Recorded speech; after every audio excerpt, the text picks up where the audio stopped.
Bismillahirrahmanirrahim. Assalamualaikum warahmatullahi wabarakatuh. Selamat pagi, siang, sore, malam. Perkenalkan, nama saya Aryan Femana Putra dengan NIM 433220141 dari RKS 3B Pagi. Di video kali ini saya akan mencoba untuk konfigurasi terkait NAT static dan PAT port address translation atau overload. Oke, untuk NAT static konsepnya adalah satu IP privat dengan range yang sesuai dengan yang ditetapkan oleh RFC 1918. Setelah itu ada pemetaan IP publiknya, sehingga jika ingin mengakses si IP privat yang sesuai dengan RFC dan berada di dalam lokal jaringan itu kita cukup menggunakan IP privatnya saja. Tetapi kalau kita mengakses dari internet, yang diakses itu bukan IP privatnya yang sesuai dengan RFC 1918, tetapi yang kita akses itu adalah alamat IP yang sudah ditetapkan dari IP privatnya, sehingga dia terdapat beberapa daftar dari IP-IP-nya. Misal contoh IP privatnya itu adalah seperti ini, 192.168.2.254. Nah, IP ini IP 192 itu adalah IP yang sudah ditetapkan oleh RFC 1918 dan diakses dari publik. Jadi kalau misalnya diakses dari publik itu kita akan menggunakan IP publiknya. Sebagai contoh, IP privat dari 192.168.2.254 itu IP publiknya adalah 209.165.204. Tetapi kalau misalnya kita akses dari wilayah lokal itu cukup dengan menggunakan IP 192.168.2.254 saja. Itu adalah konsep dari NAT static. Kemudian kalau untuk PAT atau Port Address Translation atau Overload itu dia memiliki perbedaan. Misal dia perbedaan dengan Dynamic. Jadi kalau misalnya Dynamic itu adalah satu IP ketemu dengan IP yang lain dan itu dia tidak sama. Tapi kalau PAT atau Overload IP-nya itu sama semua di bagian global itu sama. Yang membedakan di global itu adalah nanti ada penentuan dari berdasarkan portnya. Nah, sedangkan dari IP lokalnya dia itu sangat berbeda-beda. Nah, lalu perbedaan PAT dengan static adalah kalau static itu IP lokal beda dan globalnya itu juga beda. Tapi kalau pet ya sama yang seperti saya sebutkan sebelumnya. Nah, itu adalah perbedaan. Jadi kalau dari hal NAT seperti pet atau dynamic itu biasanya digunakan untuk melakukan konfigurasi untuk mengakses ke internet. Sedangkan kalau static itu digunakan pada sebuah server yang dapat diakses melalui internet. Nah, yang dilakukan di sini adalah kita hanya mengkonfigurasi dari NAT-nya saja dan tidak perlu mengkonfigurasi IP-nya karena IP sudah disediakan dari file yang ada. Nah, berikutnya adalah ada sebuah kondisi yang dimana aksesnya itu hanya antar router saja. Jadi dari pusat, internet cabang, cabang internet pusat. Nah, padahal kondisinya adalah si server ini ingin bisa diakses oleh internet. Jadi dia pengen akses server ini. Tetapi IP yang diberikan itu adalah 209.165.200.104 itu adalah IP globalnya dan 192.168.2.254 itu adalah IP lokalnya. Jadi IP lokal tadi akan diberikan IP public atau IP globalnya. Jadi si router, misal router cabang ingin ping ke pusat itu bisa. Oleh karena itu kita harus membuat konfigurasi static routingnya supaya si server ini bisa diakses. Nah, untuk konfigurasinya mungkin kita coba ke router pusat, lalu ke CLI, enter, lalu gunakan perintah enable, setelah itu config terminal.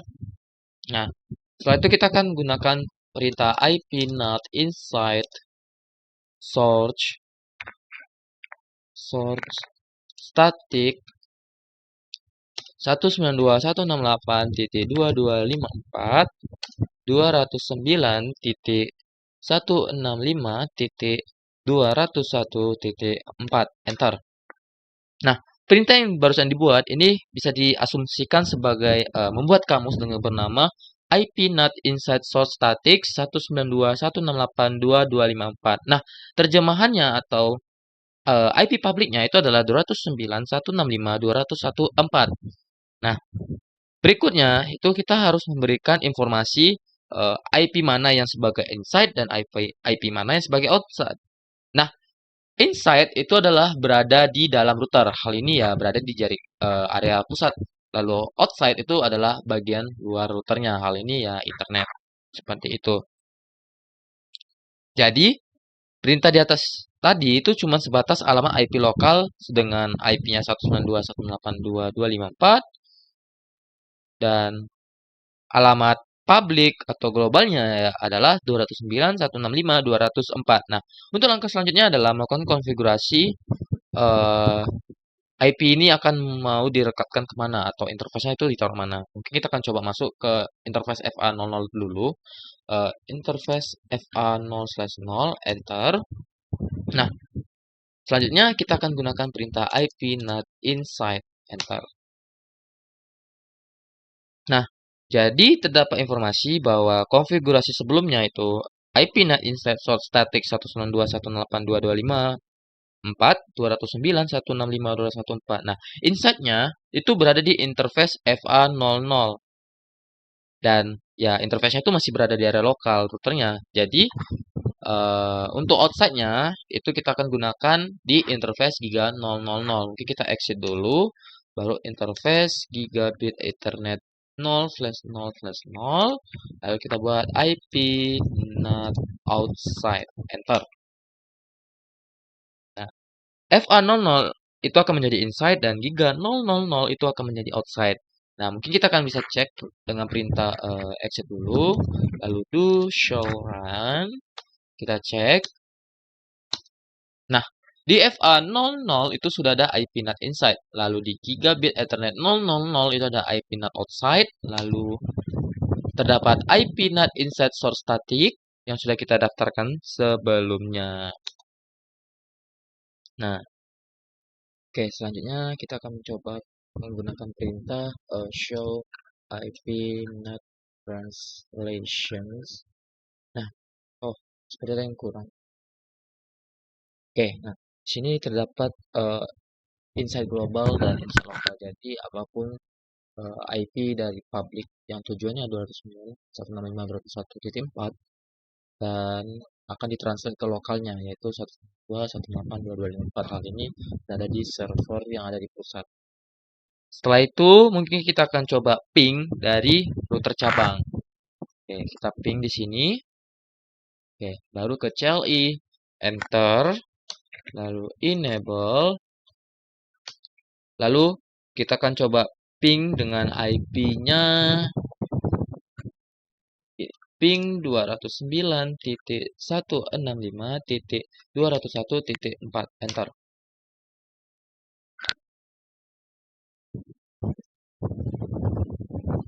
Kita tunggu. Oke, itu sudah mulai masuk dua paket. Kita coba lagi. Dan ya, sukses 100%. Oke, setelah itu kita akan coba kembali tes ping yang ada di router internet. Kita silang terlebih dahulu, setelah itu klik, lalu ke internet kita gunakan perintah ping 209.165.201.4 dan enter. Dan ya, paket sukses dengan 100% dan ya internet berhasil sama seperti yang ada di cabang. Oke, setelah itu mungkin kita akan coba kembali tes ping yang ada di router internet. Kita klik terlebih dahulu. Setelah itu ke CLI, enter, enable, lalu gunakan perintah ping 209.165.201.4, enter. Dan ya, paket juga sama seperti yang ada di cabang, itu adalah 100%.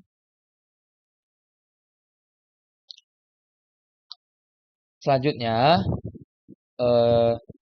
terdapat PC cabang dan ada router pusat. Nah, seharusnya router pusat, ini router pusat atau public ini bisa diakses atau di ping. Nah, misal kita coba di PC 0 dengan ping 209.165.201.2. Nah, IP 209.165.201.2 itu adalah IP si pusat. Hal ini interface-nya itu adalah di 000. Kenapa? Ya, karena itu adalah IP public. Kita akan coba di PC 0 ke desktop, lalu ke command prompt, kita coba ping, lalu 209.165.201.2. Dan hasilnya RTO atau request timeout. Mungkin kita akan coba cek, kita selidiki, mungkin kita ubah dari real time menjadi simulation, lalu kita coba ke PC 0, lalu drag lagi perintahnya. Oke, lalu kita coba di sini. Oke, mungkin paket dari PC. Sebentar, kita lihat dulu ya. Kita ulang. Oke, lalu dari PC. Lalu habis itu dari switch, nah baru sampai ke router. Nah, di router mungkin kita klik, nah lalu di inbound. Nah, di sini itu ada informasi bahwa kita akan mencoba mengirimkan pesan atau pesan yang berbentuk ICMP atau bisa dibilang ya pesan ping. Itu source-nya itu berasal dari 110. Hal ini ya di PC 0, lalu destination IP-nya itu ke 201.2. Nah, ini adalah paket masuk ke dalam router. Nah, setelah itu paket itu akan keluar dari router, mungkin kita klik dari outbound, dan ya, informasinya itu masih sama, seperti di inbound-nya. Nah, langkah selanjutnya, dia akan mengirimkan lagi paketnya ini ke dalam router internet. Ini kita coba cek. Nah, sesampainya di internet, lalu sama, lalu ke pusat. Nah, sampai di pusat, ini kita klik dulu. Nah, di informasi, bentar. Di informasi inbound itu sudah ada eh, pesan dari 110 menuju 212 dan ya 212 itu adalah interface dari pusatnya. Nah, langkah selanjutnya adalah si pusat ingin mengirimkan kembali atau mengkonfirmasi bahwa eh, pesan itu sudah sampai ke dirinya. Nah, makanya dia akan ke outbound PDU details, setelah itu ke berarti berasal dari 291.165.212 menuju ke 110. Nah, sesampainya paket ke internet itu dia tidak berhasil karena destinasi dengan IP 110 itu dia tidak ada. Jadi ya paket ini mau taruh di mana sehingga ya paketnya berhenti di router internet. Nah, mungkin kita akan coba cek apakah 110 ini sudah ada jalurnya. Kita klik ke router. Kita tidak dulu saya. Oke, kita ke router, CLI, enter, enable show IP route. Dan ya, di sini tidak ada informasi lajurnya atau jalur dari 110. Yang ada hanya ke 200.0 dan 201.0. Nah, supaya paket ini bisa dikirim balik, berarti kita memberikan informasi sumber dan tujuan paketnya. Yang hanya di 209, 165, 201 atau 209, 165, 200.0. Nah, ini hanya pilihannya. Sehingga kita harus melakukan perubahan dengan konfigurasi yang bernama NAT overload. Jadi ya, begitu keluar dari PC 0, yaitu dari sini, mana ya? Nih, 192.168.10, begitu sampai di router cabang. Nah, di router cabang ini dia akan membuat sebuah masking. Jadi, sumbernya itu dari router cabang. Jadi, 192.168.10 setibanya sampai cabang itu IP-nya bukan dari sini lagi, melainkan menggunakan IP si router cabangnya. Nah, oleh karena itu, langkah selanjutnya kita akan melakukan konfigurasi NAT overload. Ini kita ke cabang. Setelah sampai di cabang, kita coba config terminal. Nah, setelah itu kita gunakan perintah access list, lalu satu permit IP 192.168.1.0 lalu 0.0.0.255 enter. Oke, seperti ada yang salah, ada yang kurang ini. Oke, jadi kita akan gunakan perintah ini access list 1 permit 128.1.0.0.0.255. Nah, perintah access list ini fungsinya adalah sebagai NAT di dalam router itu. Nah, dia akan memfilter range IP berapa saja yang bisa digunakan agar NAT ini berlaku atau berfungsi sehingga access list ini itu sangat digunakan. Nah, untuk alamat yang dilayani adalah alamat IP yang berada di area cabang. Hal ini ya kita ambil IP networknya 192.168.1.0 seperti itu. Nah, setelah itu kita akan masuk wildcard. Nah, maksudnya dari wildcard itu adalah kebalikan dari subnet masknya. Jadi, ya baris di atas itu akan mengizinkan sebuah perintah access list dengan nomor satu, yang mana dia akan mengizinkan lakukan NAT di dalam IP 192.168.1.0 dengan wildcardnya 000.255. Ini, seperti ini. Nah, Selanjutnya, kita gunakan perintah access list. Oh, sebentar. Selanjutnya kita gunakan perintah ipnut inside source list 1 interface 3000 overload. Enter. Oke, satu.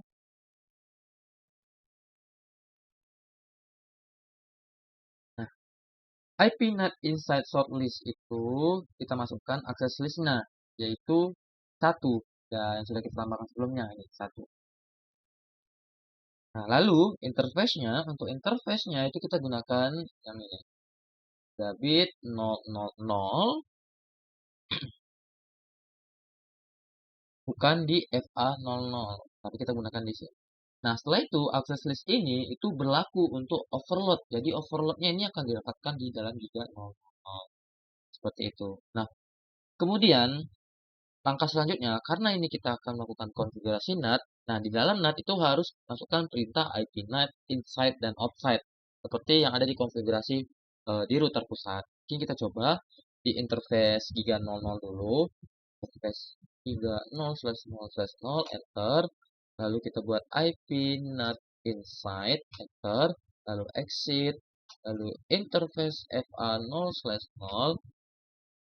Sepertinya ada yang typo. Mungkin kita coba ulang dulu. Interface giga 0/0/0, no ipnut inside, ipnut outside karena ini berada di luar jaringan. Oke, kita exit lagi, baru interface FA0/0, ipnut inside. Oke, exit. Setelah itu kita gunakan do show run, enter. Nah, di dalam do show run kita coba cek konfigurasi. Kita lagi do show run. Nah, di interface FA00 itu sudah ada IP inside, dan di gigabit Ethernet 000 itu sudah ada ipnut outside. Setelah itu, ada terdapat perintah ipnut inside source 1 interface gigabit 000 overload dan akses list 1 permit 192.168.1.000.255. Nah, jika sudah, sekarang kita akan coba simulasi pin-nya. Mungkin kita coba dari PC0 terus dan PC0. Setelah itu kita cek ya. Setelah itu kita gunakan perintah ping 209.165.201.2. Time, enter. Dan ya, paket itu sudah di reply. Nah, mungkin kita akan coba cek lagi dari simulation-nya. Simulation, lalu signal.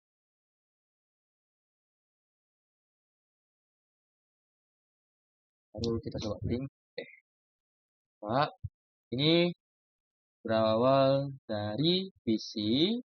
Setelah itu sampai ke switch. Nah, begitu paket ini sampai ke router, mungkin kita coba pause. Nah, kita coba cek. Nah, paket yang masuk ke router atau inbound itu adalah dia akan mencoba komunikasi ICMP atau ping yang berasal dari 110. Itu adalah IP PC, lalu dia menuju ke 209.165.201.2. Nah, lalu pada bagian outbound atau paket itu keluar dari router, nah ada informasi berubah. Nah, informasi berubahnya adalah di bagian source-nya, di mana IP yang berasal dari PC0 itu akan dimasking dengan IP si routernya, yaitu dengan IP 209.165.200.226. Dan IP ini atau IP sumber itu dikenal di wilayah area luar atau area si internet. Nah, setelah itu paket ini akan berjalan ke internet. Setelah itu internet ke router pusat. Nah, lalu dari pusat itu ke internet, dan internet ke cabang. Paket ini pada sebelum nyampe ke router internet, mungkin coba cek. Nah, coba cek di inbound. Nah, ini tadi outbound tidak ada, sekarang sudah ada. Nah, inboundnya itu mencoba kirim kembali dari 202 dari saat menuju ke 200.226. Nah, 200.226 ini sudah ada informasinya. Jadi ya, dia melewati 3010. Nah, paket keluarnya itu dari 201 menuju 200.226. Nah, sehingga ya paket ini bisa dikirim balik. Nah, mungkin kita coba lanjut. Nah, begitu sampai di cabang, dan kita double klik, IP dari 212 dan dengan ke 226 itu sudah berhasil dikirim. Jadi, paket yang dikirim dari cabang itu direspon ke pusat. Responnya ya, paket ini berhasil, sudah tersampaikan. Nah, coba kita cek di outbound. Nah, destination itu sudah berubah. Jadi, pada saat informasinya dikirimkan keluar dari cabang, itu berubah destination-nya, ya berubah ke PC0, seperti itu. Ya, kirim paket ini bisa dikirimkan kembali ke PC0. Nah, mungkin kita akan coba cek lagi di cabang. Oke, bentar. Cabang, kita akan gunakan perintah to show IP NAT translation. Nah, ini ada informasi pet. Jadi di cabang itu kita bisa lihat IP lokalnya. Contoh 102, 108, 110 sampai ke bawah itu sama semua. Dan juga inset global itu juga sama IP-nya 209, 165, 200, 226. Nah, yang membedakan itu adalah di portnya. Misal di global dia menggunakan port 10. Nah, port 10 yang ada di global itu akan dialihkan ke port 10 yang ada di area lokal. Seperti itu, seperti itu. Jadi, pemetaannya itu dia bukan menggunakan IP, tetapi menggunakan port. Misal seperti dari 206 melalui port 11. Begitu dia sampai ke lokal, dia akan diarahin ke port 11-nya si lokal. Lalu IP-nya adalah 12, 18, 110. Nah, port address translation itu adalah konfigurasinya, sehingga pakai itu bisa dikirim balik. Nah, umumnya itu eh, ini konfigurasi ini itu tercatat di bagian internetnya. Nah, di internet IP yang dicatat itu alamat router cabang. Jadi, semua paket yang bersumber dari PC jika sudah sampai ke cabang, nah, data yang ada di internet itu adalah berasal dari IP cabangnya. Tetapi kalau dari cabang, keluar dia dengan IP dia, tetapi berasal dari IP PC-nya. Seperti itu. Mungkin kita akan coba ping sekali lagi. Kita coba dari PC 0, ping 192.168, 209.165.201.4. Oke, kita ke real time. Dan ya, paket ini berhasil. Oke, mungkin itu aja video konfigurasi yang bisa saya buat. Kurang lebihnya mohon maaf. Terima kasih. Saya tutup. Assalamualaikum warahmatullahi wabarakatuh.